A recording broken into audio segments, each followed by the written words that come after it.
Welcome back to the channel, guys. Wonderful to have you here again, guys. We've been asked a number of times in the comments down below, man, over all the previous videos, if we could do a super quick video even of how I wash my aviary kept birds. So guys, this is a little video, man, I've done maybe a week or so ago. They're all outside. We use a hose. It might seem a bit rudimentary, but at the end of the day, guys, they're having a fantastic time. They get super wet and it's just only like being washed in rain. So guys, I'm going to pop down a video right after this, man, with some music overlay, no talking, super short, and yeah, this video answers that question. But anyway, guys, stay tuned, man, and we should be back with more videos, man. We're going to start doing a new series, question and answers series. So we get so many questions and we're like, we need to answer it from you guys, man. So many questions. Okay, here we go, guys.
There we go, guys, super short video.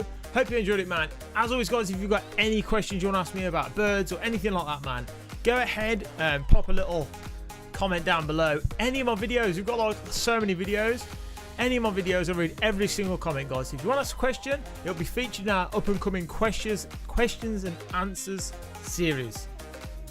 So many questions, man. As always, guys, love having you back, man. Take care. See you in the next one. Bye.